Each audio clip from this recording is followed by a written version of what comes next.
आप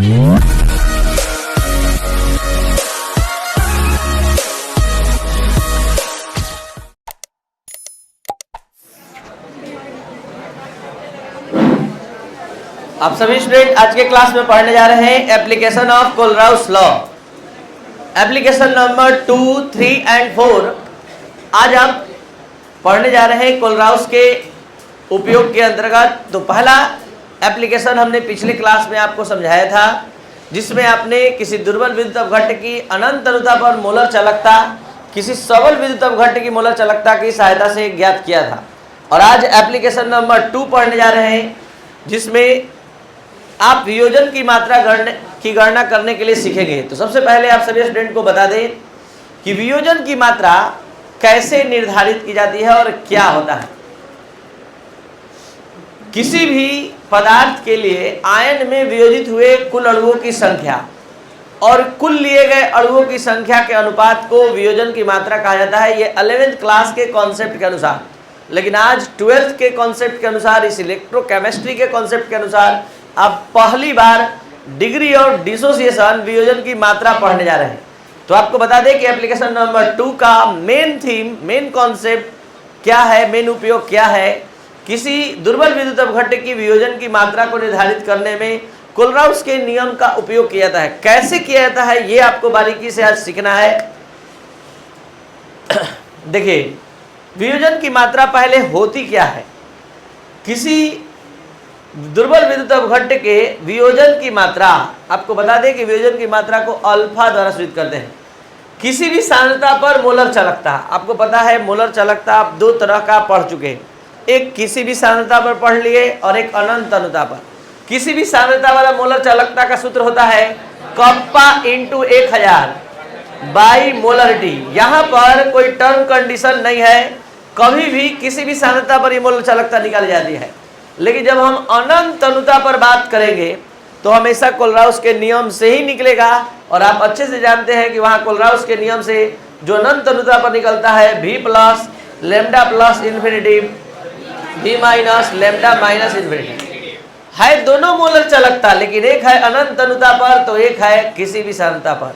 और आपको बता दें कि ये जो वियोजन की मात्रा है अनंत अनुता पर मोलर चालकता और किसी भी सांद्रता पर मोलर चालकता से संबंधित है। तो यहाँ पर क्या है, वियोजन की मात्रा किसी भी सांद्रता पर मोलर चालकता और अनंत अनुता पर मोलर चालकता के अनुपात को हम वियोजन की मात्रा कहते हैं, डिग्री ऑफ डिसोसिएशन कहते हैं।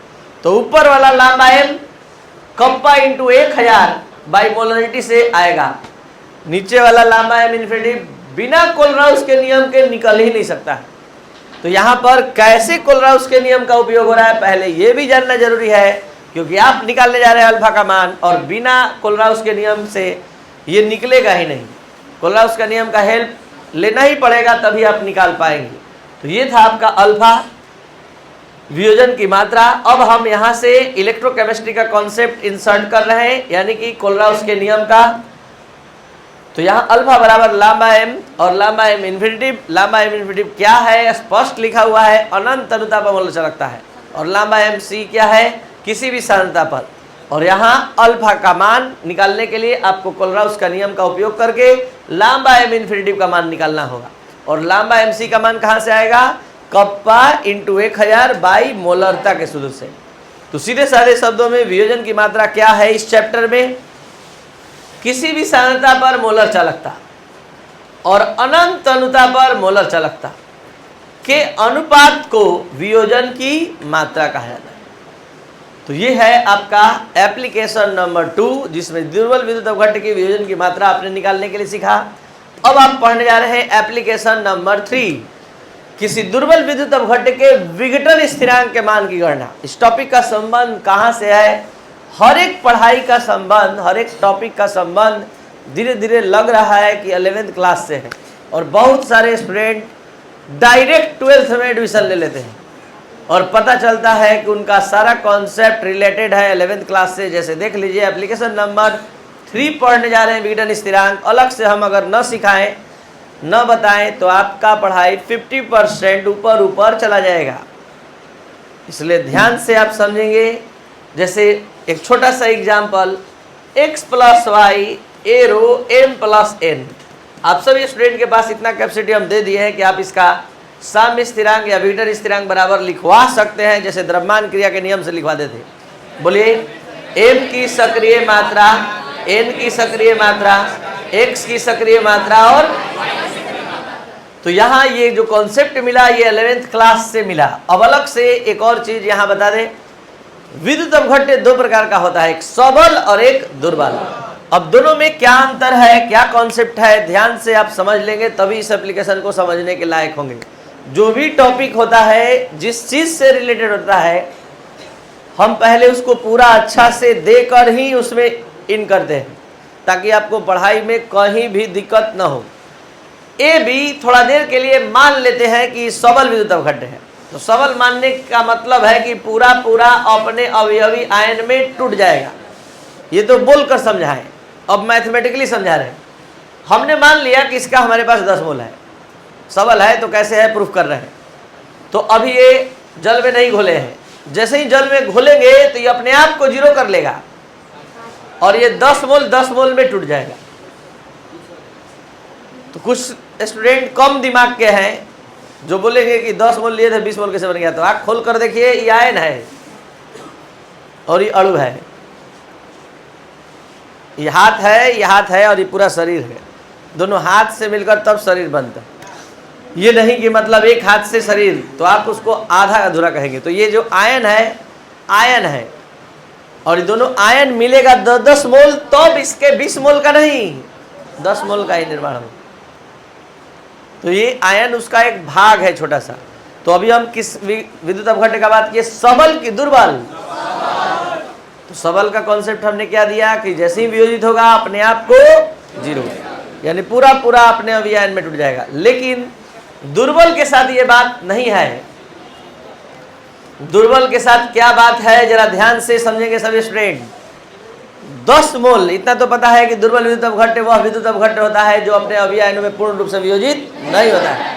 तो हम मान लिए कि हम 10 मोल ले रहे हैं, अभी वियोजन नहीं हुआ है। जैसे ही वियोजन का बारी हुआ तो 10 मोल में से 7 मोल ही वियोजन में भाग ले रहा है, 3 मोल ज्यों का त्यों घोल में है। तो आयन 10 मोल से बनेगा कि 7 मोल से? जो भाग लेगा उसी से बनेगा। तो 7 मोल अगर भाग लेगा तो 7 मोल बनेगा। तो दिक्कत, इतना जानकारी आपको पहले से होना चाहिए। और आपको बता दें कि यहाँ हम सबल का नहीं, दुर्बल विद्युत अवघट्य का विघटन स्थिरांक का बात करने जा रहे हैं, दुर्बल का। अब इससे भी पहले थोड़ा सा एक मैथमेटिकल कॉन्सेप्ट आपको बता दे, तब हम इंटर करेंगे तो आपका दिमाग नहीं रुकेगा समझने में, पूरा पूरा समझ में आएगा। और वो ये है कि मान लीजिए आपके पॉकेट में 10 रुपया है और 10 रुपया का 30% आपने किसी को दे दिया। तो इसको मैथमेटिकली कैसे एक्सप्रेस करेंगे कि 10 रुपया था और 10 रुपया का 30% आपने किसी को दे दिया, तो इसको एक्सप्रेस कैसे करेंगे? 10 माइनस 10 का 30%, तो आपके पॉकेट में 7 रुपया। तो इसको लिखने का तरीका है कि 10 रुपया आपके पास है और 10 रुपया का 30% आपने दे दिया। तो देखिए सी मोल है, समझिएगा पूरा बात यहां सामने रखने जा रहे हैं। अभी विघटन नहीं हुआ है तो 0 0, जैसे विघटन हुआ तो सी अल्फा। सी अल्फा का मतलब है कि सी, यहाँ सी के जगह कौन है 10 और यहाँ सी के जगह 10 और अल्फा के जगह 30%। जितना परसेंट वियोजन होगा वो अल्फा का मान है। जो 30% लिख रहे हैं वही अल्फा है। तो यहां पर अब हम आपका पढ़ाई शुरू करते हैं। एप्लीकेशन नंबर 3 के लिए किसी दुर्बल विद्युत अवघट्य की विघटन स्थिरांक की गणना आप करने जा रहे हैं। तो विघटन स्थिरांक की गणना करने के लिए हमने मान लिया कि ए भी एक दुर्बल विद्युत अवघट्य है जो टूटता है A प्लस B माइनस में, जिसका प्रारंभिक सांद्रता हमने मान लिया है C है। अभी वियोजन नहीं हुआ है 0 0, जैसे ही वियोजन होगा तो C माइनस C अल्फा। तो कितना भाग ले रहा है वियोजन में? कितना भाग ले रहा था यहाँ 7, तो 7 7 सेम कॉन्सेप्ट। C अल्फा टूट रहा है, C अल्फा 10 का 30% आपने किसी को दिया तो 10 का 30% बाहर निकला। अब इतना आप समझ गए तो यहीं पर अपना कैपेसिटी दिखाइए। विघटन स्थिरांक के बराबर लिखवाइए a प्लस बी माइनस बटा ए बी। जल्दी से बताइए a प्लस का मान सी अल्फा गुणा सी अल्फा, बी का मान दिखाई दे रहा है बी माइनस सी माइनस सी अल्फा। अभी कॉमन नहीं कर रहे हैं, डायरेक्ट लिख रहे हैं सी माइनस सी अल्फा। ठीक है, अब ये गुणा होगा सी स्क्वायर अल्फा स्क्वायर और सी कॉमन, एक सी कट गया। अभी तक जो भी हमने इस एप्लीकेशन में समझाया ये सब 11th क्लास का। अब यहां से एंट्री 12th क्लास के विद्युत रसायन का होने जा रहा है। यहां तक आप लोग अपने से समझ गए सी अल्फा सी माइनस सी अल्फा, एक सी कट गया फाइनल। अब एंट्री इलेक्ट्रोकेमिस्ट्री का यहां से हो रहा है। यहां तक जो पढ़ाए जो समझे वो 11th क्लास का था। इतना कैलकुलेशन इतना पढ़ना था। अल्फा का मान रखने पर अभी तुरंत पढ़े अल्फा बराबर क्या पढ़े हैं लंबा एम सी अपॉन लंबा एम। तो हर अल्फा के जगह पर हमने क्या लिख दिया लंबा एम सी और लंबा एम इन्फिनिटी स्क्वायर। देख पा रहे हैं? ठीक है, तो ये क्या होगा बोल दीजिए यहीं पर सी गुणा लंबा एम सी का स्क्वायर और ये हो गया लंबा एम इन्फिनिटिव का स्क्वायर और ये एलसीएम लेंगे लंबा एम इन्फिनिटिव माइनस लंबा एम सी बटा में लंबा एम इन्फिनिटिव। तो एक कट न गया और पलट गया, तो पलटेगा तो ये वाला आ जाएगा इसके कोष्ठ में। यहाँ पर देख लीजिए पूरा कैलकुलेशन आप अब समझ सकते हैं, कोई दिक्कत? यही तो है विघटन स्थिरांक। प्रारंभ हो रहा है हर एक टॉपिक 11th क्लास से, अंत हो रहा है 12th क्लास के इस विद्युत रसायन। एप्लीकेशन नंबर 2 में भी वैसे ही हुआ, 3 में भी वैसे ही हुआ। तो एक बार फिर से शुरू से अंत तक आप समझेंगे ताकि आपका कॉन्सेप्ट एकदम रिफ्रेश रहे, कहीं सोच समझ में कमी ना आए। माना कि ए भी एक दुर्बल विद्युत अवघट्ट है। अभी इसकी प्रारंभिक सांद्रता सी है, अभी विघटन नहीं हुआ है इसलिए 0 साम्य अवस्था में इसकी सांद्रता घटकर सी माइनस सी अल्फा। विघटन स्थिरांक का मान इसका लिख रहे हैं तो प्रतिफल की सक्रिय मात्रा ऊपर और अभिकारक का नीचे। सारा मान देख देख कर लिखा गया है, कोई चीज हवा में नहीं बात हो रहा है, दिखाई दे रहा है। यहाँ रख दिए, एक सी कट गया फाइनल, यहाँ तक हम पहुँच गए। अब हम कुछ नहीं किए। एप्लीकेशन नंबर 2 में विघटन स्थिरांक वियोजन की मात्रा बढ़ रहा है, अल्फा का मान रख दिए और हम फाइनली के का यहां पर मान प्राप्त कर लिए जो विघटन स्थिरांक है दुर्बल विद्युत अवघट्ट के लिए। एक ये कट गया, एक बचा था यहां आ गया, और यही है आपका किसी दुर्बल विद्युत अवघट्ट के विघटन स्थिरांक का मान। Last application number 4। Application number 4 क्या है? किसी दुर्बल विद्युत अवघट्ट के विलेयता की गणना। यहां हम बहुत इंपॉर्टेंट कॉन्सेप्ट देने जा रहे हैं, ध्यान बनाए रखिएगा। बस 2 या 3 मिनट का ये टॉपिक है, मेन कॉन्सेप्ट इतना ही में मिल जाएगा। आप सभी स्टूडेंट जानते हैं किसी भी विद्युत अवघट्ट के लिए मोलर चालकता का साधारण सूत्र क्या होता है? Kappa into 1000 by molarity. तो मोलरिटी बराबर क्या हो जाएगा जी? कप्पा इंटू 1000 बाई लंबा एम। जैसे ही आप अनंत अनुता पर बात करेंगे तो ये लंबा